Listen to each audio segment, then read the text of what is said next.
ಹೆಸರು ಬೋಂಗೋ ಅಂತ. JP Nagar 8 face ಇಂದ ಒಬ್ರು ಅಡಾಪ್ಷನ್ಗೆ ತಗೊಂಡ್ರು. ಇದು ನೋಡಿ ಏನ್ ಕರ್ಮ ಅಂದ್ರೆ, ಈ ಬೀದಿ ನಾಯಿಗಳೆಲ್ಲ ಒಂದು ಕೇವಲವಾಗ್ಬಿಟ್ಟಿದೆ. ಯಾರ ಕೈಗಂದ್ರೆ ಅವ್ರ ಕೈಗೆ ಸಿಗಂತ ಒಂದು ವಸ್ತು ಆಗ್ಬಿಟ್ಟಿದೆ. ಇದಕ್ಕೆ ಒಂದು ಸೂಕ್ಷ್ಮತೆ ಏನಂತಂದ್ರೆ, ಒಂದು ಬೀದಿ ನಾಯಿ ಅಂತ ನಾವು ಒಂದು ಸೂಕ್ಷ್ಮವಾಗಿ ಒಬ್ರಿಗೆ ಅಡಾಪ್ಷನ್ ಮಾಡಿದ್ರೆ ಆ ವ್ಯಕ್ತಿ ಏನ್ ಮಾಡಿದ್ದಾನೆ, ಕೇವಲವಾಗಿ ಇದಕ್ಕೆ ಯಾರು ನಮಗೆ ತೊಂದರೆ ಕೊಡಲ್ಲ, ಯಾರು ಬೀದಿ ನಾಯಿಗೆ ಯಾರು ಜವಾಬ್ದಾರಿ ಇಲ್ಲ ಅಂತ ಹೇಳಿ ತಗೊಂಡೋಗಿ ಬಿಟ್ಬಿಟ್ಟಿದ್ದಾನೆ. 3 ವರ್ಷದ ನಾಯಿ ಪಾಪ, ಇದು ಬದುಕಿದೆಯೋ ಸತ್ತಿದೆಯೋ ಗೊತ್ತಿಲ್ಲ. ಅಡಾಪ್ಷನ್ ಮಾಡ್ತೀವಿ, ಏನಕ್ಕೋಸ್ಕರ ಮಾಡ್ತೀವಿ, ಆ ಮಗು ಒಳ್ಳೆ ಮನೆಗೆ ಸೇರ್ಲಿ ಅಂತ ನಾವು ಮಾಡ್ತೀವಿ.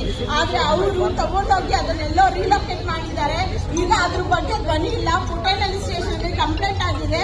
ಯಾವುದೇ ರೀತಿ ಪೊಲೀಸ್ ಅವರು ಸ್ಪಂದಿಸ್ತಿಲ್ಲ. ಇದಕ್ಕೆಲ್ಲ ನಾವ್ ಏನ್ ಮಾಡ್ಬೇಕು, ಎಲ್ಲಿ ಹೋಗ್ಬೇಕು, ಅಡಾಪ್ಷನ್ ಮಾಡೋದು ಏನಕ್ಕೆ ಉದ್ದೇಶ? ನಮ್ಮ ಮಗು ಆ ಮನೆಯಲ್ಲಿ ಊಟ ತಿನ್ನುತ್ತೆ, ನೆಮ್ಮದಿಯಾಗಿರುತ್ತೆ ಅನ್ನೋದು. ಈಗ ನೋಡಿ, ಮಗು ಇಲ್ಲ, ನಮ್ಗೆ ಎಷ್ಟು ಸಾಯೋವರೆಗೂ ನೆಮ್ಮದಿ ಇಲ್ಲ. ಇದು ಒಂದು ಮಗು ನಾವು ಅಡಾಪ್ಷನ್ ಮಾಡಿರೋದು ಇದೇ ತರ. ಎಷ್ಟು ಕಡೆ ಅಡಾಪ್ಷನ್ ಎಲ್ಲ ಹಾಳಾಗಿ ರಿಲೊಕೇಟ್ ಮಾಡಿದ್ದಾರೆ. ಇದಕ್ಕೆಲ್ಲ ಕಾನೂನು ಮುಂದೆ ಬರಬೇಕು. ನನಗೊಂದು ಮಾತು ಹೇಳಕ್ ಒಂದು ಇಷ್ಟಪಡ್ತೀನಿ. ಈ ಮೋದಿಜಿ ಅವರು ಸಾಲು ಮರದ ತಿಮ್ಮಕ್ಕ ಅವರು ತೀರ್ಕೊಂಡಿದ್ದಕ್ಕೆ ಒಂದು ಕೃತಜ್ಞತೆ ಲೆಟರ್ ಮಾಡಿದ್ರು, ಮೇಲಡಿ ಮಾಡಿದ್ದಾರೆ. ಫೇಸ್ಬುಕ್ ಅಲ್ಲಿ ಲೆಟರ್ ಹಾಕಿದ್ದಾರೆ, ದುಃಖ ಪ್ರಾಪ್ತಿರು ನಾವು ಅಂತ. ಆದ್ರೆ ಯಾಕೆ ಬೀದಿ ನಾಯಿ ಪರ ಅವರು ಧ್ವನಿ ಎತ್ತುತ್ತಾ ಇಲ್ಲ? ಮೋದಿಜಿ ಅವರು ಎಲ್ಲಿದ್ದಾರೆ? ನಮ್ಮ ಪ್ರಧಾನಮಂತ್ರಿ ಎಲ್ಲಿದ್ದಾರೆ? ಎಲ್ಲ ನಮ್ಗೆ ಅಚ್ಚೆ ದಿನ ಅಂದಿದ್ದಾರೆ.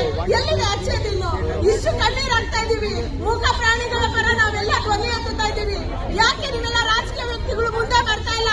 ಓಟ್ಗೋಸ್ಕರ ಬರ್ತೀರಾ? ಬನ್ನಿ, ಈಗ ಬನ್ನಿ, ಇಲ್ಲಿ ಫ್ರೀಡಂ ಪಾರ್ಕ್ ಹತ್ರ ಬನ್ನಿ, ನಮ್ಮ ನೋವು ಕೇಳಿ. ಎಲ್ಲಾ ಕಡೆ ಎದೆ ಹೊಡ್ಕೊಂತ ಇದೀವಲ್ವಾ? ಮೂಕ ಪ್ರಾಣಿಗಳ ಪರ ಬನ್ನಿ, ದಯವಿಟ್ಟು ಬನ್ನಿ.